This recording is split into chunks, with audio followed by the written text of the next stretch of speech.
The following program is rated S for satire. We are not professionals, nor are we clinically depressed. We do, however, suffer from long bouts of indecision and stagnation. Viewer discretion is advised. Welcome back to this week's episode of Take That Depression. I'm Kyler. He's Spencer. Hello. This week we have a bit of housekeeping, and then we will get into a couple of things that we have going on. But first, Spencer, how was your 2 weeks this week? It has been a ride. It's been a doozy at some parts, but it hasn't been too bad. Things have been getting a little crazy for the end of the year at work. As you know, you're not there. Yep. So I want you to know I've been a good noodle on my best behavior and have been doing everything I can not to get spicy. Good. I think the workplace definitely needs someone being positive if I'm not there, so... Your positivity has definitely been missed. That's fair. My 2 weeks has felt like a day. It's been a lot. Obviously, we had our daughter. If you were paying attention to the TikTok at all, I will be covering my girl dad skill check in this episode. But we had my daughter, and that's been a blast. She's been really, really good. However, it still doesn't take away from the fact that my wife and I have been getting very little sleep. And we're working at that. We're finally getting her into a routine. But that's been a change. With that being said, we have a little bit of housekeeping to get out of the way. We did receive a comment on one of our videos on our TikTok that I wanted to cover here because it does pertain specifically to episode 2 and the types of learning. The commenter made it known to Spencer and I that learning styles as they apply to institutional learning have been pretty much debunked. If you're a hands-on learner or an audio learner, there's no evidence to say that you learn any faster or better doing your preferred learning style versus just kind of what the teacher is teaching. That being said, in my opinion, that doesn't change the learning styles too much for the purposes of our podcast. We are not out here trying to make you a better institutional learner. We are here if you're working a full-time job and you want to learn something in your off time, how to help you learn most comfortably. That's just something that you need to be aware of versus an actual change we need to make to the episode. I did want to make you guys aware of it though, because if you came here expecting to learn your preferred learning styles and expect you to learn quicker doing it that way, and anything that I said to that effect in the episode is incorrect, so I apologize about misleading you in any way if I did do that. But if you came here to find out how you learn the quickest, that is no longer evidentially proven. That is just how you learn most comfortably, and I think that that's something we can all take a little bit of stock in, especially if you're not, again, institutionally learning. You're just here to learn in your off time. Learning the most comfortable way, I think, is still the best way to learn. Yeah, I know I have even if it says there's nothing factual to it, I'm still consider myself a hands-on learner. If you tell me a full list of page, you read off how to do it, and then you leave, and then I go start, I'm going to be like, cool. I all of a sudden don't remember any of that, but if you kind of showed it to me and you're like, all right, now reach for this, now do this, I'm going to remember those steps, and oh, that button was up here, or I have to remember to do this first because of A. Yeah. The commenter on the TikTok video did have 2 sources that were applicable to that conversation. I will find those again. I will link them below if you want to read that. It was a very interesting read. To find out how much has gone into trying to figure out if learning styles are meaningful or not is very cool. Even if it's specific to institutional learning, it's still good information to have. And again, I would like to apologize if I've misled any of you and say moving forward I will use more correct verbiage when talking about modes of learning and learning styles. We also really love that they commented. Yep. If that's we've made that clear from the beginning. We love to hear your opinions. We love to hear what you have to say, whether it's critiquing things that you might not agree with, whether it's things you like, whether it's things you want to hear more of, things you don't want to hear more. Any feedback is good feedback. Yeah. And we generally love to hear it and read it. Yeah. Great for that commenter. I don't want anybody to, if I said something with enough confidence, I don't want you to just take it at face value. If you have contradictory information, please let us know. And please bring sources. Don't just say something and expect us to believe it. That person, again, commented without sources first. I asked for sources. They provided them.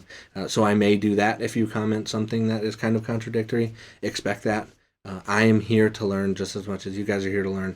And if you have better knowledge than I do, I want to know that knowledge. Give me all the knowledge. Couple of knowledge boys. That being said, I think we're going to kick right into my girl dad kind of skill check here. There is, obviously I have a son already, lovingly referred to as the boy on this podcast. Moving forward, my daughter will be referred to as the girl. Specifically for anonymity's sake, I don't call them that to their faces with the intent of keeping them kind of nameless. There's so much that I learned for the boy that is absolutely thrown out when you get a baby of the opposite gender. The first thing, and probably the ickiest thing that I'll talk about here, but is diapers. Mm-hmm. With the boy, you don't have to worry about anything. You just throw wipes at it until it's clean. You call it a day, you move on, use some hand sanitizer, we're kosher. With the girl, there is a very specific set of instructions that you need to follow because there is additional things down there that can get messed with if the wrong things go to the wrong places. As someone who doesn't have kids, no real experience with kids, that's something I would not have even considered. As a person who had a kid before this, it was probably a week before we were going in, and my wife was like, "Hey, you're gonna need to wipe front to back now," and I'm like, "Solid, good to know." Did not think about that Noted. At all. And that is, that has been probably the biggest thing for me, is relearning that very simple thing. Mm-hmm. Over the boy's lifetime, I think, I may be wrong here, so don't crucify me if I am, but I think over his first year of life, we changed something 1,000 diapers or something like that. Maybe more, I can't remember. But to do something that many times, they say you do something for 10,000 hours, you're a master. I covered that. That's not right. Call back. Call back. But you change a diaper the same way 1,000 times. That was just in 1 year of his life. He's 2.5 now. So you change a diaper or a pull-up or whatever the same way for 2.5 years, and then it's boom, you need to do it this way. Otherwise, you're going to make your kid sick. Mm-hmm. It was a huge hiccup in the road for me. Yeah. And again, something very important. If you're a first-time parent, especially a first-time dad, that is something that I would not have thought about. It is not equipment that I have, so I don't have to think about it. If you're a first-time dad to a girl, wipe front to back may feel icky, but make sure everything is clean. It's a mental block that I have, making sure that we're clean. It feels gross to do that, and I'm helping her, and I need to know that. And there's nothing gross about it. I'm cleaning her up. She would do it if she could. She can't. She's a stupid little baby. So I need to do that in her stead. But that's the biggest thing. A few other things, not necessarily girl, dad related, but just kids. There are moments when it gets overwhelming. That doesn't get any easier on your second kid. In fact, it probably gets worse. And in those moments, always, if you need it, find a safe space, your infant's bassinet, in the middle of a room with nothing in reach, 4 feet, 3 feet away from everything that they can touch. Set them down, take a minute, collect yourself. It is way easier to do that than to deal with all of the fallout of making a choice that you cannot take back. Luckily, she has been a very, very good kid. So we've not gotten there crazy. There has been a time or two where we've just We need to take a minute, put her in her bassinet. She'll cry for a little bit, and my wife has said this to me. I've said this to my wife. My parents have said this to me. With babies, if they're crying, they're breathing, and if they're breathing, they're alive. That's not an excuse to let them cry for minutes and minutes and minutes and hours. However, if you need to take 5 minutes, if they're crying, they're breathing. If they're breathing, they're alive. That doesn't make you a bad parent. You're recentering and coming back the best parent you can be. And I think that's stronger than holding them through this in a way that may injure them or anything like that. And that's a huge one. Take the time if you need it. Another thing that I think that goes along with having babies in general is it's never what you expect it to be, especially on the first one. You can hear people talk about the lack of sleep. You can hear people talk about how it's the greatest thing you'll ever do. You can hear people talk about the diaper changes and the feedings and the whatever. Every baby is different. You will form this bond, experience this experience with your partner, with your infant. They are all so very different, and you need to be aware that there is just some stuff that you can't learn ahead of time. Some stuff is strictly on-the-job teaching, and you need to be able to roll with the punches. My wife finds that harder than I do. I'm much more flexible when it comes to that kind of stuff. But, yeah, that's a big thing, is be flexible. Listen to what the baby's telling you. If they're rooting around for a bottle or a nipple, try and feed them. There's nothing stopping you from stopping the feeding if they're not eating. If they're just kind of crying, make sure their diaper's clean. If they're just crying and everything has been done, snuggle them. Sometimes babies just want that connection. And that's not something... They're not smart beings. So I don't think that they need certain things. It's not something that my brain clicks with. But there's been so many times where daughter's going off the walls, or the boy is going off the walls. Even now at 2.5, he's going off the walls, and all he wants is just a snuggle. Be susceptible to that. Listen to that.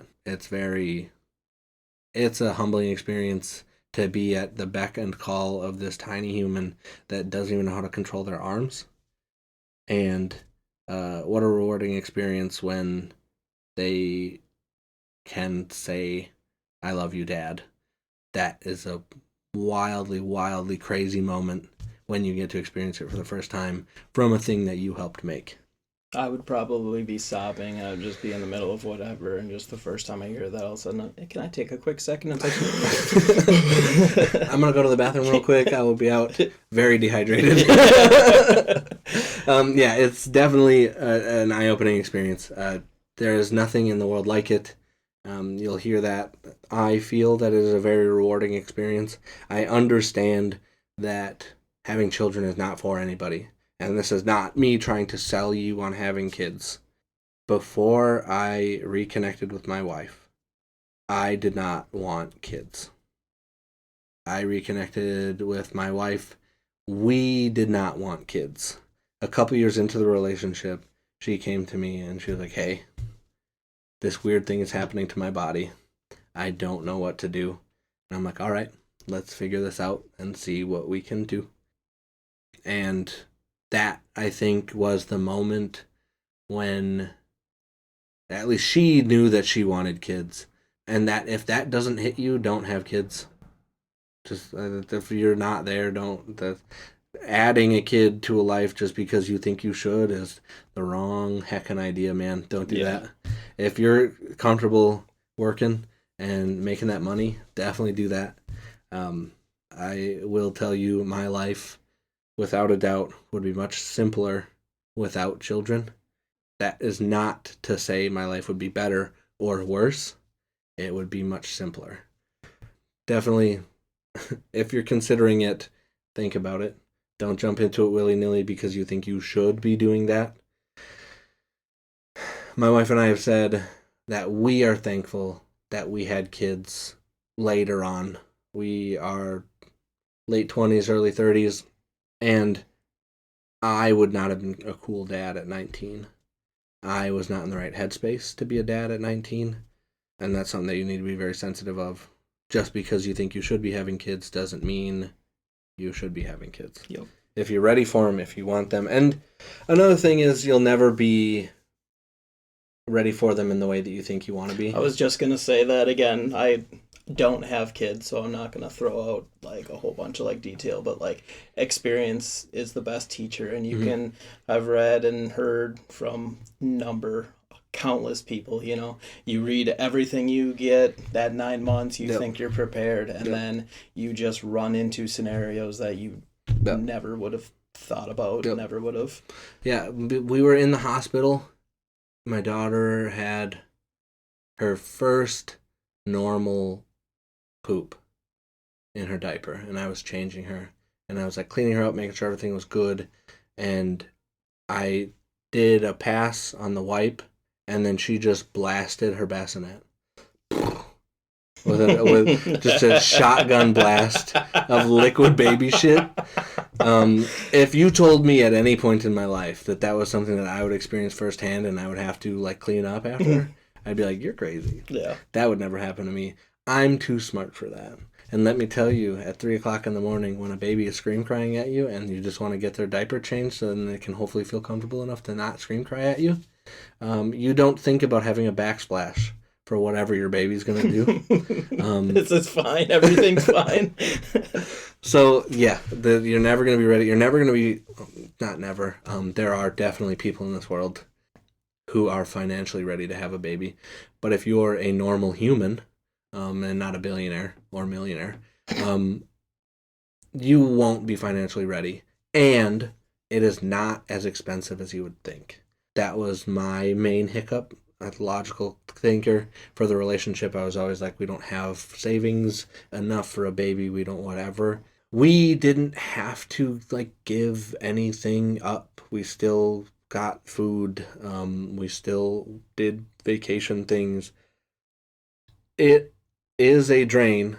It is not a fire hydrant open on the street sucking all your funds out. Though whatever figure people say, I'm sure it's way off now. Not adjusted for inflation, but it takes $1 million to raise a baby or raise a kid. That's like through college, I believe. That you're paying for their college and everything. I've heard that back in the day too, as a figure point. Yeah, so it's scary. It's a lot. If you're thinking about it, have a good long talk with your partner and really assess whether or not that's something you want. If it is, greet it with open arms. It is a journey. There is nothing like it in this world, and that can be good or bad, so be ready. My brother had a very different experience. One of his kids was scream crying for months, I believe, and there was just nothing you could do to soothe them. So it's just, you need to go in with an open heart. You need to go in ready to love this thing that has no way of showing you any level of affection. It just exists to sap any level of sleepness or happiness out of your being for the first year and a half. And then after that, holy crap. The boy is the reason that I live. Such a clown. Says the darndest things. He's really into monsters right now, so we're driving anywhere, and he's like, oh, there's a monster over there, whatever, and then I'm like, oh, the monsters, whatever, they can't climb stairs, or something random like that, and then he'll come back to me, and he'll be at the top of the stairs going to his room, and he's like, the monsters can't get me, they can't climb the stairs, and I'm like, I did say that to you 3 weeks ago, I don't know how you remember it, yeah, but that's just, you get kind of paid back on little things like that.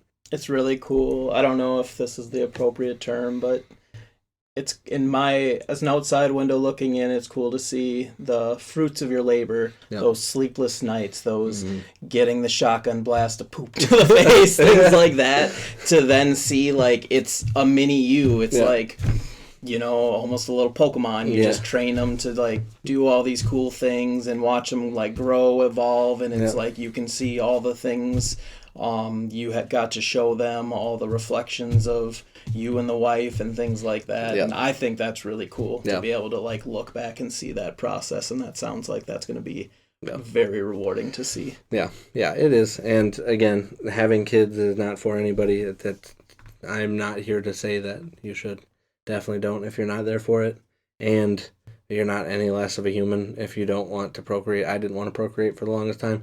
That makes a lot of sense to me, just logically thinking. Why the heck would I do that in a planet that already has 7 point whatever billion people, in all these crises going on right now? Like, how could I bring a little life into this world and feel good about it? And your world becomes so much smaller when that happens. Like, my whole world is confined in that house now. I don't care what's going on the outside of it as long as it doesn't affect my world. Whatever, dude. And that's not necessarily the right state of mind to have. So if you're out here wanting something bigger and better, definitely do that. Don't spend your time on kids, because they'll sap it all away. But I think for me, for my wife, and it has been a very rewarding experience. They are fun, and they are so emotionally draining and taxing for the first little while until they kind of can do stuff on their own. Again, I would not have been a chill dude as a dad at 19. When I had kids was very important for my perception of how having kids is. If I had kids at 19, I feel like I'd be very resentful of my partner and very resentful of my kids at this point, because of all the things that they would not have allowed me to do, whatever. Again, just have the conversation. But yeah, I love my kids to death, and hopefully you can take this, learn from it if you're going down that route. Hopefully you learned anything from it, because there's so much that you learn, so much that you have to learn on the job. But anyway, Spencer, do you have anything that you want to talk about? I don't have a skill check. Part of that's on me. Got to take accountability where I can. But I'm choosing to take about 50% of accountability, because after our last session we recorded, I ended up getting all 4 of my wisdom teeth out. Part of the reason why I said it's kind of been a little rough one here. So I didn't quite prepare a skill check. I've been very much on the couch the whole time, doing a lot of napping. Yeah, I can definitely understand that. I've had my wisdom teeth out, and that was just straight up not a fun time. I was thinking about it after you said that you're getting your wisdom teeth taken out, and then we were messaging while you were at work. I'm like, oh crap, he went back to work. There's no way I could have gone back to work like 4 days after getting my wisdom teeth taken out. You're a trooper for that. I thought it was going to be enough, and I'll admit it hasn't been. The first, so as you guys may or may not know, our schedule is we work 4 days, and then we have 4 days off, which is fantastic. I've never had a better schedule that worked better for me personally. But day 1 off, I got my wisdom teeth done, and then it was rough. I just want to say too, huge shout out to my fiance, because I would not have been able to do this without her. She took so good care of me. I didn't realize, we've never really talked about this too much, but she's actually not very good with blood. I'm finding out, which is very funny to what this is leading into. As soon as I've never been put under, so that was quite the experience. Let me take a step back here. So that day 1, I couldn't eat. I think it was like 8 hours or something like that. So I got to the appointment, did all the paperwork. We got in, sat in the chair, took my hoodie off, whatever.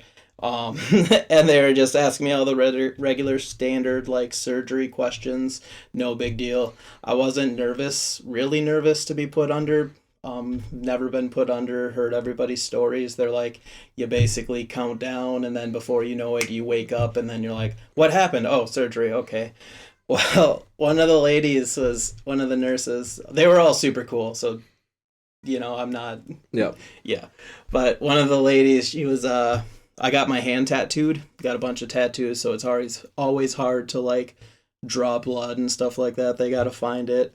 But she put the needle in my hand, and I was like talking, and then she's like, whoops, that didn't work out. And I'm like, oh no, just, try again, it'll be fine, just talking myself down. And she's like, well, if I was a better nurse, I wouldn't have tried to avoid your ink. And I'm like, what was that about being a better nurse? And she's like, oh, nothing. Ha ha ha ha. And I'm like, okay. And then the doctor came in and, you know, shook his hand, whatever. He was just kind of going over the little thing, short and brief. And he was like asking me what pharmacy I want. He's like, is this the pharmacy you want to go to? I'm like, yeah. He's like, okay, I'm just asking just in case. And I like stopped and like, I looked at him and I was like, what was that? And he's like, oh, I was just asking what pharmacy you wanted, just, you know, just in case. I'm like, that's the second time you said that. What are we talking about here? And he's like, oh, you know, just in case.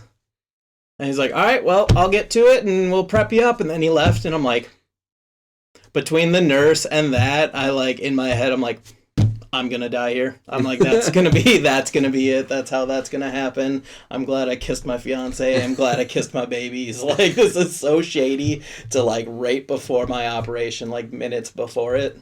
Yeah. I had a somewhat similar experience. I had a ankle surgery, and I didn't have anything like that. But they like came in and they're like, "We're doing surgery on your right ankle." I'm like, "Yep." It's like, "Just your right ankle?" And I'm like, "Yep."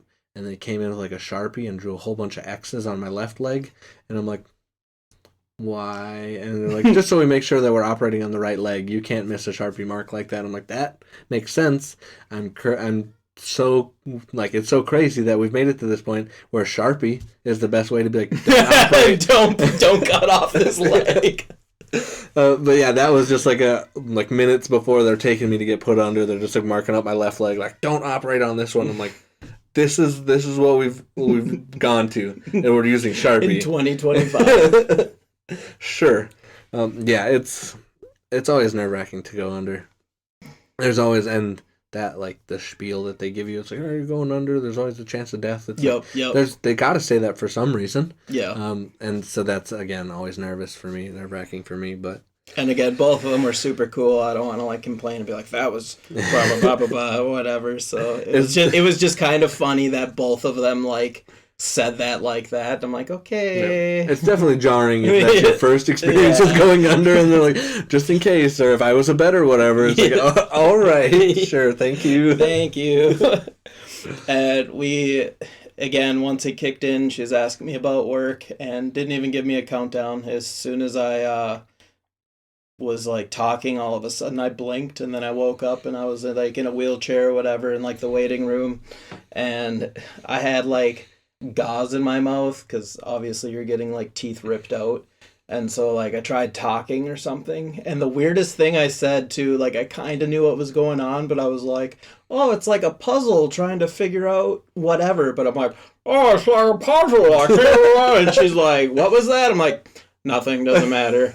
And then so she like picked me up and brought me out to Natalie, and she's like walking me out there or whatever, and I'm just trying to catch my bearings. Like I just woke up from anesthesia, so I was like a little wobbly, and like first thing I do is like look up and see Natalie like waiting for me, and I'm like, oh, hi Natalie, and just blood all over my hoodie, like mixed with the spit. So it's just like my face is numb from the anesthetics. I got gauze, and she looked a little white from that. And I was like, oh boy. So I got in the car, did whatever. And then she got my medication. We got home, and she's like, all right, I'm going to have to change this gauze out, and I need you to understand I'm not very good with blood. I'm like, oh, we'll figure it out as a family, whatever. Still kind of high from the anesthesia, pain meds and all that. And so she's like, I could see her sitting in the chair, like right over here, and she was not looking good. And she's like, I need you to look at me. I need you to take your gauze out, and I'm going to put the gauze in, but I need you to, like, pull them out. So I reach in, I'm like, all right, and I grab something and pull it out, and she's like, no, that's your tongue. And I'm like, oh, is it? And I, like, shove it back in, and then I'm, like, reaching again, and I'm like, here. She's like, what are you, that's your lip. I'm like, I can't feel anything. What do you want? So I was like, reached in one more time and then pulled the gauze out, and it was just, as you can imagine from surgery, 10 minutes prior, just covered in blood. And she was pretty white. So I give her so much credit for taking care of me. Like, Yep. I think she even had to work that night too, so she's Yeah. made sure I got all my meds. She went and got all bunch of groceries for me, food that I could eat, make Yeah. sure everything was on time. So What a saint. yeah, I would me as Spencer, who I am as a person, would not have survived that first whatever. Yeah. But work wasn't too bad. The unfortunate thing is I had like 3 different medications. I had like the pain medication, and I can't take that at work because I do a lot of forklifting, and being at work, you can't do shit like that. So it would be a lot of like ibuprofen and Tylenol Yep. for the first few days, and then I would get home, take my good medication, and I would just sleep. Yeah. So it was spicy for a while. It's not too bad now. I got my appetite back. I almost also never lost my appetite, but now I'm able to eat what I want pretty much. So if I go a little ham on that, they get a little sore. But Yeah. I think by the end of this rotation, this is really the only business I had this week. So it's going to Nice. be a lot of couch bound movies, and Yeah. I think I'm pretty much recovered after that. No, it's good weather for movies too. So Oh yeah. I don't once the temperature drops this low, I don't leave the house. yeah, mad props. Anytime that I go in for surgery, I just try for whatever the max of pain meds is. Like you being able to work on ibuprofen and Tylenol by itself is crazy. My wife, after her C-section, was the whole time the nurses would come in and like, do you need pain meds, blah, blah, blah, whatever. And she was the same thing, ibuprofen and Tylenol. It's like, what a rock star. Yeah. I must have like the worst pain tolerance imaginable because I'm like, give me Vicodin, give me OxyContin, Yeah. whatever. I'm not here. If you're gonna cut me open, Yeah. you're gonna make it so I can't feel it. That's the agreement we have going on right here. I haven't had very many surgeries, so I haven't been in that scenario. But as you know, I have a bunch of tattoos, I have a bunch of piercings, and there is definitely stigmas Yep. with that. I Yeah, know that's fair. My fiance has been in situations too where they're like, no, you don't really need anything. You can just Tylenol. So my thing is, whatever you give me, Yeah. I'm just gonna take and say thank you because you're not gonna listen to me, and I'm not gonna try to look like I'm trying to get something. But That's fair. teeth, I'd like to believe that I have a pretty good like pain tolerance in general. I mean, don't get me wrong, I hurt whatever, but like teeth is scary for me. Yeah. Like that's when with toothache I start flipping tables over, things like that. So it was rough for a while, but luckily I had at least, the ibuprofen combo, Yeah. Tylenol to keep me through it. Yeah. Yeah, I'm really happy to hear that it went fine enough for you. Again, rockstar for going to work. I would have been calling out the first day or two at least, but yeah, rockstar. Piggybacking off of your medical procedure, I'm going in for a medical procedure tomorrow. As we're recording this, it will be done when this goes up. But I have 8 o'clock p.m. It is now 10:50 p.m. I had to stop eating at 8 o'clock.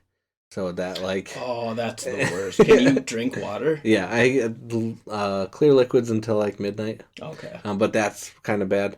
I'm going in for an upper endoscopy. I had really bad heartburn, acid reflux, for almost a decade, I think. Anytime I ate spicy, sweet, sour, fatty, or alcohol, any of those things would trigger, which is like everything. Yeah, so like you can have a good piece of broccoli or something and be fine. I can have one tortilla chip and not have heartburn. But pretty much anything good would just give me really, really bad heartburn to the point where like it would wake me up at night, reflux back into my mouth, stuff like that. And I, for the longest time, thought that was like normal. So I was just like pounding antacids like a child eating candy. And again, for years, that was going on. I thought that everybody just had this really, really bad heartburn. My wife, through both of her pregnancies, and this was kind of the eye-opener for me, my wife, through both of her pregnancies, the first one, she had heartburn one time, and she had heartburn. She took an antacid, and she fixed it immediately, and she thought, because to her it felt like she was having an anxiety attack. So she thought that she had just beat anxiety, which was not the case. Still a very anxious person. But the second pregnancy, she had a lot more heartburn. But to see and understand now that not everybody goes through that is pretty wild. My great uncle he had the same thing going on. Really bad heartburn for a while, didn't get it checked out. And a few years ago, he was diagnosed with esophageal cancer. So that kind of thing was the catalyst for my wife really pushing me to go to the hospital and get everything checked out. But since going to the hospital, they got me on omeprazole, and now I can live my life and eat things like a normal human, and what a game changer. Like, I am so mad at myself that I just existed for 10 years with this heartburn, and like, my favorite type of pizza for so long, and I'll still, probably nostalgically it is, my favorite type of pizza for so long was cheese, because it hurt me the least. Like, just a basic cheese pizza, just because I knew if I had a piece of pepperoni, if I had one piece of pepperoni pizza, I was not going to sleep that night. It would just give me that much acid reflux. That's crazy. Yeah. So I just like the standard like pepperoni pizza. If someone was like, "Here, you want this piece of pepperoni pizza?" I would decline it because that's how bad my stuff was. I've offered you so much pizza and you've turned it all down, and now I feel bad. I was like, I should have just been ordering cheese this whole time. But yeah, now with the omeprazole, I can eat like spaghetti. Was another like taboo for me. Like, I'm not eating that red sauce. Will heck me up for days. I can eat spaghetti without any whatever. I've had the super pepperoni pizza from Casey's, and that gave me no problems after omeprazole. So it's like crazy to me that like this is how just normal humans exist after just putting myself through hell for 10 years. But yeah, so I'm going in for that tomorrow, an upper endoscopy to check out my esophagus, make sure we're all kosher. And then if we are, I think the plan is just to put me on omeprazole until I die, which is exciting because I told you this a while ago. One of the side effects for omeprazole is the loss of bone density. So now I can say I have soft bones and not be lying about it, which is a pretty good bit to have access to. You always got to focus on the positives where you can. But yeah, so fun medical procedures happening all around. Wife got a C-section. Spencer had his wisdom teeth out. I'm going in tomorrow for... Luckily, mine's the least invasive, I'm pretty sure. So I got nothing to complain about.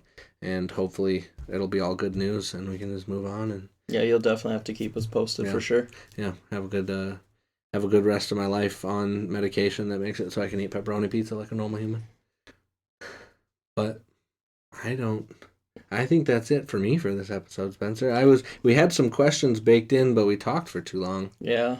I think the main thing with here was just I think we missed each other, wanted to catch up and see what's going on. Yeah. Touch base, make sure everything, see what's going on with us. Yeah. It's definitely a catch up episode. We have some stuff in the works. We'll know more when we know more, and we will keep putting out episodes every Monday at 2 a.m. So yeah, keep your ears peeled for anything to come down the pipeline from us. And again, if you have, reach out to our social medias. If you have things you want to see, answers you want, questions, let us know what you think we're doing. Let us know what you think could do different. Community feedback is our bread and butter. Like, we want to hear anything you guys have to say. Yeah, I think that's our biggest lacking point right now for me, is hearing really what you guys want from us. We can keep doing this until the cows come home. If it's not what you want to hear, if you're bored at this, if you want us to do something else, cover a book series that you're interested in, shoot it in the comments. The absolute worst thing that can happen is we put out another episode like this next week. Yeah. The best thing that can happen is we can take a peek at this book series that you want and come back to you guys on it. So shoot us in the comments anything that you need, anything that you want. Good job, bad job. Again, things you want to see, things you don't want to see. We'd love to hear it. Do all the algorithm-y things. Again, I think we're in a period of growth right now. That's our goal at the very least, is growing. And if you're liking things, commenting on things, whatevering on things, that shows the algorithm that we're good enough to kind of show to other people, and then we get more people like you that want to learn, interested, and that's all we can ask for. But as we always love to say, stay safe out there. And don't get mugged. If you are struggling, please reach out to someone or dial 988 to get connected with someone at the National Suicide Hotline. You do not have to go it alone.